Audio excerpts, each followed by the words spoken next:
ये वाला question JEE mains में पूछा गया है। क्वेश्चन क्या कहता है, which one of the following is not a valid set of quantum numbers for an electron in an atom. कौन सा सेट जो है ना वो वैलिड नहीं है, इसके बारे में हमें पूछा गया है। तो सबसे पहले हम समझेंगे कि ये नंबर जो है वो कैसे रिप्रेजेंट किए गए हैं। तो जो नंबर होता है ना, अगर नहीं दिया हो तो हमें ऐसे मानना है कि एन जो है वो सबसे पहले रिप्रेजेंट करा जाता है, फिर हमारा एल आता है, फिर हमारा एम एल आता है और फिर हमारा एम एस आता है। ठीक है, सबसे पहले एन आता है जो कि क्या होता है, प्रिंसिपल क्वांटम नंबर। फिर आता है एल जो कि एजीमुथल क्वांटम नंबर होता है। फिर आता है एम एल जो मैग्नेटिक क्वांटम नंबर होता है। फिर आता है एम एस जो कि स्पिन क्वांटम नंबर होता है। तो इस तरीके से यहाँ पे नंबर जो दिए गए हैं वो इस तरीके से हमें समझना है। नाउ ऐसे क्वेश्चन को करने के लिए ना हमें ये जो रिलेशनशिप है बेसिक रूप से इन लोगों के बीच जो रिलेशनशिप होता है ना वो मालूम होना चाहिए, ताकि अगर मान लो कि एन वन है तो क्या एल जीरो पॉसिबल है या नहीं है ये हम चेक कर पाएँ। यही हमारा टारगेट होता है कि रिलेशनशिप हमारा हमें मालूम हो। ठीक है? और ये रिलेशनशिप जो है ना बहुत ही सिंपल स्ट्रेट फॉरवर्ड रिलेशनशिप्स हैं। तो हम एक बार क्या करते हैं, रिलेशनशिप समझने की कोशिश करते हैं। हम शुरू करेंगे स्पिन क्वांटम नंबर से। तो देखो यार, स्पिन क्वांटम नंबर जो होता है ना वो बेसिक रूप से को रिलेटेड नहीं रहता है किससे, एजीमुथल क्वांटम नंबर ले लो या प्रिंसिपल ले लो या मैग्नेटिक क्वांटम नंबर ले लो। तो एमएस जो है वो at all not related with an L और एमएल। तो इन लोगों से वो रिलेटेड रखता ही नहीं, कोई रिलेशन नहीं है एमएस का। एमएस अलग से रहता है, उसको कोई मतलब नहीं है इन तीनों से। क्या इन तीनों में कोई रिलेशनशिप है क्या? हाँ हाँ, इन तीनों में रिलेशनशिप है ना। वो चीज़, वही चीज़ इंपॉर्टेंट है, वही चीज़ को हम यहाँ पे सीखने वाले हैं। तो सबसे पहले हम एन और एल के बीच जो रिलेशनशिप है उसको देखेंगे। एन जो होता है ना एक नंबर होता है जो कि 0 से बड़ा होगा। 0 से बड़ा होगा क्या मतलब? क्योंकि देखो एन जो है ना ऑर्बिट को दिखाता है, तो ऑर्बिट नंबर कभी 0 नहीं देखा है हमने।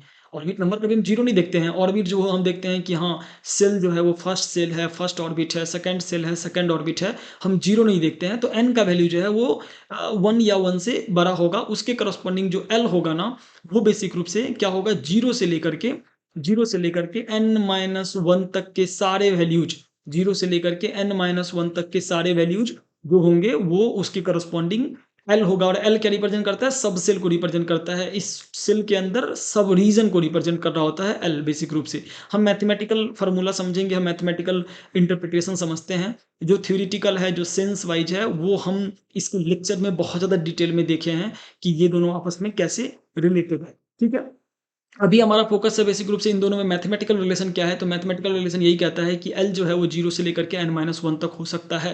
नाउ अब हम एग्ज़ाम्पल लेते हैं। n का वैल्यू हमने 1 रखा, ठीक है? मिनिमम वैल्यू 1 ही हो सकता है, 0 हो नहीं सकता। अभी हमने बताया कि n जो है वो 0 क्यों नहीं हो सकता है, ऑर्बिट का नंबर होता है तो वो 0 नहीं होता है। तो ये 0 हो सकता है, n को यहाँ पे रखो इस वाले फ़ॉर्मूला में। तो n-1 क्या देगा, 0 देगा। तो 0 से लेकर के 0 तक की कहानी, मतलब केवल 0, 0 पॉसिबल है। सिमिलरली अगर n अगर 2 है, एल जो है वो क्या-क्या हो सकता है? एन अगर 2 है तो एल जो है वो क्या-क्या हो सकता है? एल 0 हो सकता है, यहाँ पे सब्स्टिट्यूट करते हैं। 2 माइनस 1 कितना होगा? 1।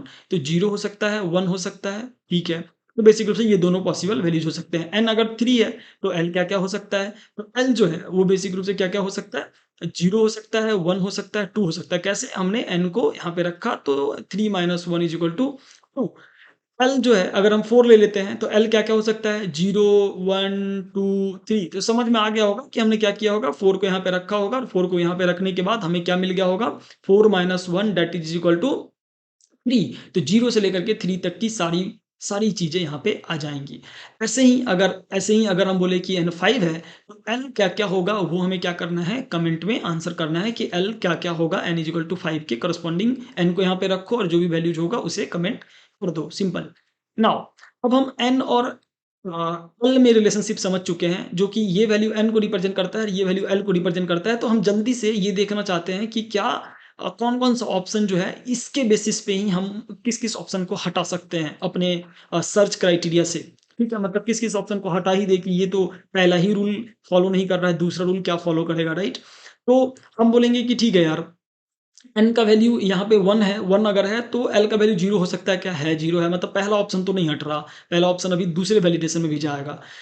दूसरा हम देखेंगे कि n का वैल्यू अगर बेसिक रूप से अच्छा यहाँ पे ध्यान रखना है कि नॉट वैलिड सेट पूछा है, ठीक है? नॉट वैलिड सेट पूछा है, तो मेबी हमें कोई आंसर मिल जाए जो कि डायरेक्टली हम इसको इरेज़ कर पाएँ। देखते हैं अपन क्या कर सकते हैं यहाँ पे। तो n का वैल्यू अगर 2 है, तो n का वैल्यू 2 है, n का वैल्यू 1 हो सकता है क्या? हो सकता है। तो हम बोलेंगे तुम भी वैलिड हो सकते हो यार, अभी तक तो कम से कम इस रूल के हिसाब से तुम दोनों वैलिड हो। उनका वैल्यू 3 होगा तो 2 हो सकता है क्या? 3 है तो 2 हो जाएगा। हाँ, तुम भी वैलिड हो सकते हो एटलीस्ट इस रूल के हिसाब से। n का वैल्यू 4 होगा तो 4 हो सकता है क्या? n का वैल्यू 4 होगा तो 4 हो सकता है क्या? नहीं हो सकता। पहले ही रूल में इसने ये फेल हो गया। आंसर हमारा सीधे-सीधे क्या आ गया? डी वाला जो है वो हमारा आंसर आ गया एज़ सिंपल एज़ दैट। देखो, अगर इसी क्वेश्चन को सॉल्व करने के लिए केवल अपन आए हो और समझने के लिए आए हो तो ये हमारा आंसर आया, हम इसको टिक लगाएँगे और वीडियो को ऑफ करेंगे। नहीं, अगर हमें ये भी समझना है कि यार एल और एमएल में क्या रिलेशनशिप है, हमें ये भी समझना है कि एल और एमएल में क्या रिलेशनशिप है, तो हम कैसे करेंगे उसको देखने की कोशिश करते हैं एक बार। तो एमएल जो होता है वो बेसिक रूप से माइनस ऑफ एल से लेकर के 0 होते हुए प्लस ऑफ एल तक सारे वैल्यूज़ को होल्ड करता है। क्या मतलब कहने का? कहने का मतलब है कि एल का वैल्यू अगर 0 है, तो एमएल जो है वो माइनस ऑफ 0 जो कि 0 होता है से 0, 0 का 0 ही है, प्लस 0, 0 ही होगा। तो बेसिक रूप से अगर एल 0 है, तो एमएल जो है वो क्या हो जाएगा? वो केवल 0 होगा। अगर एल 1 है, तो एमएल के जगह पे हम क्या रखेंगे? एमएल में फ़ॉर्मूला में सब्स्टिट्यूट करेंगे तो 1 यहाँ पे रखेंगे तो माइनस ऑफ 1 कॉमा और ये 0 आ जाएगा। कहाँ तक जाना है हमें? प्लस ऑफ एल तक जाना है तो प्लस ऑफ 1 तक जाएँगे। सिमिलरली यहाँ पे 2 रख लिया तो एमएल जो हो जाएगा वो बेसिक रूप से माइनस ऑफ 2 होगा, राइट? कहाँ से कहाँ तक? माइनस ऑफ एल से लेकर के 0 होते हुए प्लस ऑफ एल तक। तो हम बोल देंगे इससे बड़ा कौन-सा नंबर है? -1 है, इससे बड़ा 0 है, इससे बड़ा +1 है, इससे बड़ा +2 है। यहीं पे होल्ड कर देना है, क्यों? क्योंकि माइनस ऑफ एल से प्लस ऑफ एल तक का ही वैल्यूज़ को हमें कंसीडर करना है। सिमिलरली हमें क्या करना है? एल इज़ इक्वल टू, अगर अभी तक वीडियो देख रहे हो तो सिमिलरली हमें क्या करना है? आपको कमेंट करना है। ये वाला कमेंट तो कर ही दिया होगा अभी तक, और नहीं किया है तो दोनों को कमेंट करो।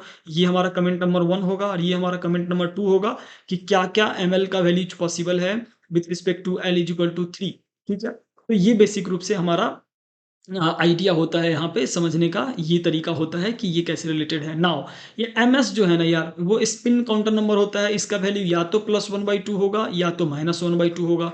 इन दोनों में से कोई एक ही वैल्यू होगा एक सेट ऑफ क्वांटम नंबर्स के लिए।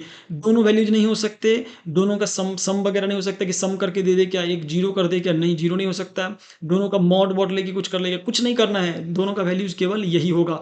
कि या तो +1/2 हो सकता है या तो -1/2 हो सकता है। ये दोनों में से कोई एक है तो अच्छा है और ये दोनों में से कोई एक नहीं है। कई बार 0 दे देते हैं लोग तो वो गलत है, ठीक है? तो सिंपली हमें जो रिलेशनशिप है, जो नंबर्स है वो हमारी स्क्रीन पे लिखा हुआ है, हमें समझ में आ रहा है। हमें 2 बातों को कमेंट भी करना है तो जल्दी-जल्दी हम उसे कमेंट करेंगे। और ठीक है यार, अगर ये वीडियोज़ आपको पसंद आ रहा है तो इसे लाइक करो, वीडियो को लाइक करो बेसिक रूप से, और चैनल को सब्सक्राइब करो और सबसे इम्पोर्टेंट चीज़ अपने दोस्तों के साथ शेयर करो ताकि उन्हें भी कुछ सीखने को मिले। Thank you for watching this lecture.